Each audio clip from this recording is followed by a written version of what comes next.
Welcome back. Stage 1 of DC's iconic cherry blossom season is here. Let's give you another live look at the tidal basin courtesy of EarthCam. Really pretty afternoon for now. Stage 1 means the Yoshino cherry trees have green buds popping out. This is the first step towards peak bloom. Joining us now is Mike Litteris with the National Park Service to talk all about this. Mike, always good to see you. And it's always this time of year is always awesome. We know that weather, of course, plays a big role in the blooming stages. So we're officially in stage 1 of 6. I'm sure the past few days of these summer-like temperatures had an impact on this. Absolutely. We were out here a week ago, right before we made the peak bloom prediction.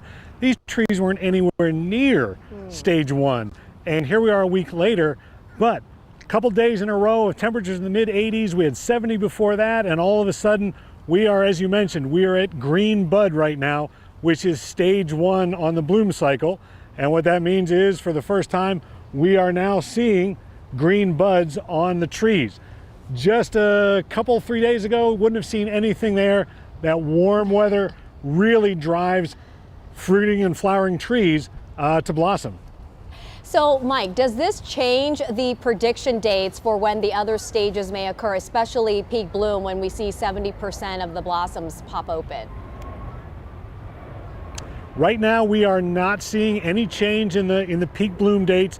We called March 29th to April 1st, but when we made that prediction, it was only 7 days ago. We were using the 10-day forecast, which at the time included these particularly warm days. So we factored these hot days into the prediction. Now, as Topper will tell you, anything outside of 10 days is a little bit less reliable. So, if we keep going and there are warming or colding trends that we were not foreseeing, then we might have to look at the projection. But right now, that was all factored in. We still expect peak bloom to arrive between March 29th and April 1st. Okay, perfect. Because Mike, you know this, a ton of people plan to visit the nation's capital around peak bloom so that they can catch a glimpse of it. What's your best tip for people hoping to avoid the biggest crowds? And also, I think this is a good reminder, Mike, to inform our friends, our viewers, not to touch the trees. That's very important as well. Best time to come down if you want to avoid the crowds. I mean, there's never a time where you can come down here and not have anyone around.